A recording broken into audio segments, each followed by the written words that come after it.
Alright, Shalom, Shalom. First and foremost, we want to say, Kalayim Yahweh Bashim Yahshai Bashim Wadash. And double honors to the elders and apostles, the great millstone GMS to do roll and teach well. And today I want to talk about this book that I heard a brother mention. Maybe not this camp, last camp that I went to, but maybe like 2 camps ago. So not this one, but the camp before that one. It was a brother that, was going into it. And of course, when I'm out there, make sure, I always listen, follow the basic rules. I don't really try not to speak unless spoken to, keep things short, brief. There's nothing wrong with speaking. You don't gotta be a robot or nothing, but you don't want to be in that spirit of like trying to make yourself equal, with them, especially if you're just a brother on the outside. We're not equals, They're in GMS, and I'm just here to listen and learn, But that's without it's not really to get into all that, but he was talking about this book, and this is a book that I've heard about, many times, mentioned by a lot of truther channels, and he mentioned it, and I just read, just the content. I think I did actually try to read the book at one time, but time was kind of an issue, and then I was just like, so instead of just waiting until I actually read the entire book to go talk about it, I might as well just read this. So this is Confessions of an Economic Hitman by John Perkins. It's a lot of reading here, but it is what it is. The book provides Perkins' account of his career with engineering consulting firm Chastity, Maine, and Boston. Perkins claims that the NSA arranged for him to be hired by the firm, and he was subsequently seduced and trained as an economic hitman by a businesswoman named right. Yeah, so he was involved with the NSA, with whom he had to interview for a job prior to joining to Maine. According to the author, this interview effectively constituted an independent screening that led to a subsequent hiring as the economic hitman by Einar Grieve, vice president of the firm and alleged NSA liaison. Perkins claims that he was seduced and trained as an economic hitman by Chastity, Maine, businesswoman named Claudine Martin, who used his NSA personality profile to manipulate and control it. Right? According to Perkins, his job at the firm was to convince leaders of undeveloped countries to accept substantial business development loans for large construction engineering projects. Sure, these projects were contracted to U.S. companies. Such loans provided political influence for the U.S. and next to national resources for American companies. Right? See, these are things that the heathen be doing, bro. I mean, of course, they'd be the ones that be getting seduced by America and everything, but there's the type of things that they get involved in, getting these construction deals. They be in the materials procurement industry, all these different things, man. This is why, they always have that leg up. Whenever we want to do something, we always got to go to them. You want to start a computer company? Well, guess what? You're going to have to go get the metal from them. You're going to have to still deal with Esau or one of these heathen nations one way or another. And that's the curses. They were put above us. We were put at the bottom. You want to start any sort of corporation, any sort of business, anything that has to do physical, you still have to deal with them. Even if it's something digital, you want to start a website, you need to buy a server. You need to buy a program used to make the thing. You're probably gonna have to watch some some tutorials and learn how to program in HTML or whatever you use, Java, right? You still have to learn all that stuff. You still gotta deal with them one way or another. Even if you program it yourself and learn, you buy their books and do their whole thing. You have to still use them. Not to say that there's nothing wrong with that. We're here in that captivity. It's just a testament to it. Where they come to them and want and need all things.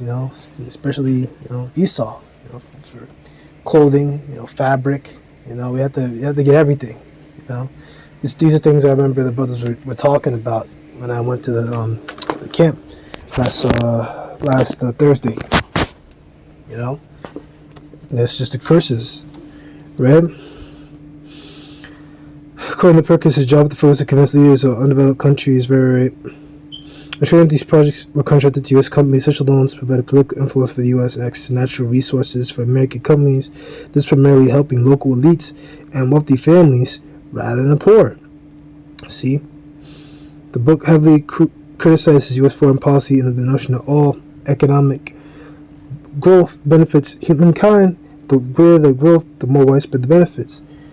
Perkins suggests that in many cases only a small portion of the population benefits at the expense of the rest, pointing to, as an example, an increase in income inequality whereby large U.S. companies exploit cheap labor and oil companies destroy local environments, which is true. It was a Chevron, I can't remember where they were. It might have been in an Amazon. I remember there was a whole scandal where they just were getting some oil and they just like fucked up like a whole entire region, just like ruined it, like ruin the entire habitat, the whole region. It's like, yo, like this is who we're dealing with, man. Soul is not upright in him, like it talks about in Habakkuk, the 2nd chapter. Honestly, I'm not gonna read the rest of it because I just want to get some. This is the book of Revelation, chapter 18, right, 3.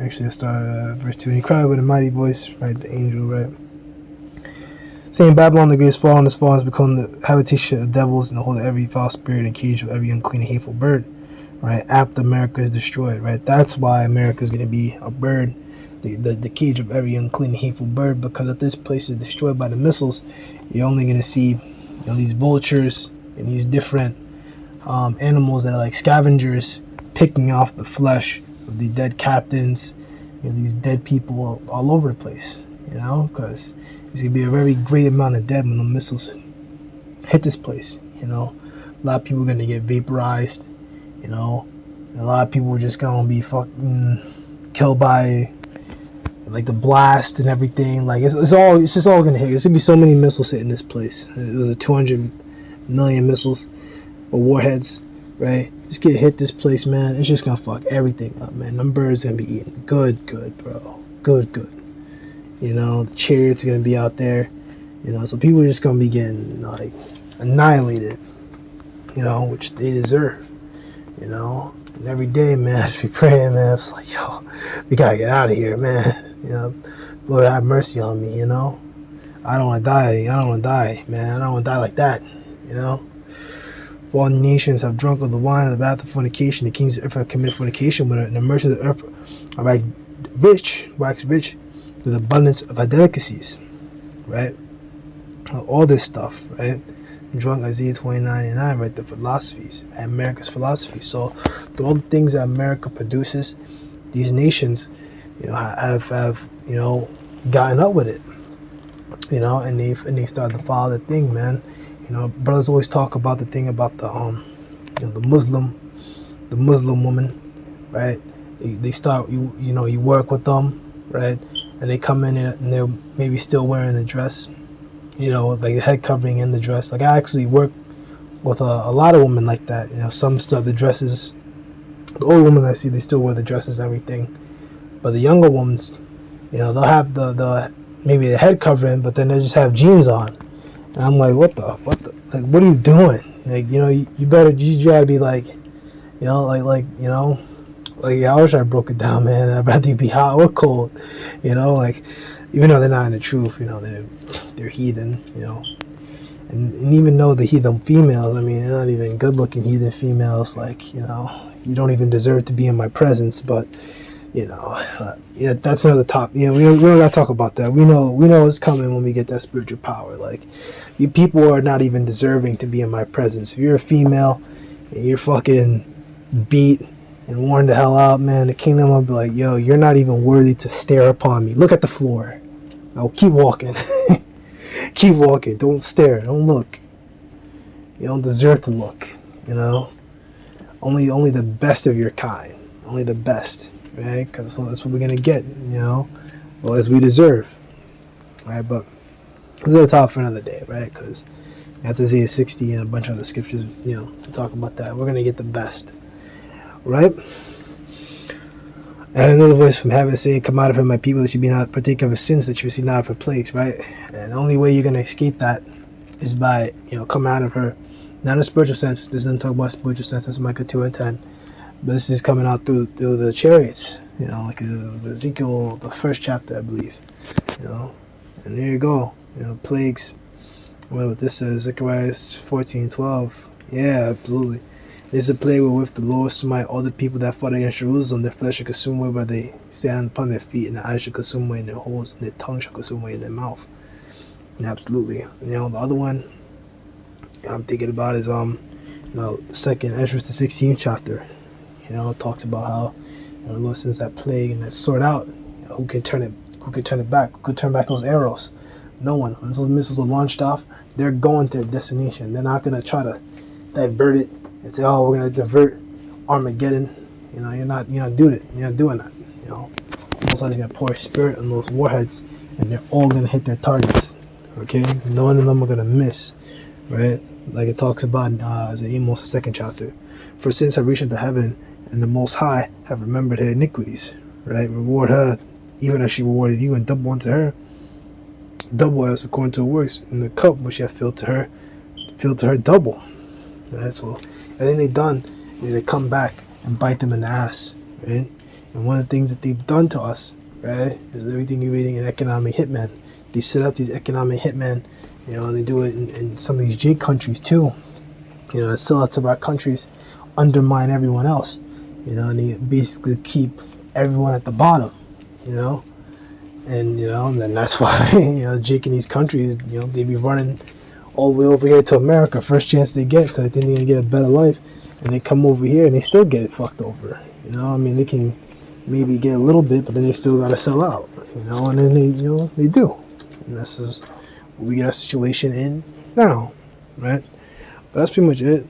Lord willing, edified, right? This is all talking about economic hitman. There's more things you can get into, but that's basically the tool through which America was able to be the great horn to sit upon many waters. Is through the economic hitman, through their lies and their trickery. Right, Lord willing, edified. Shalom.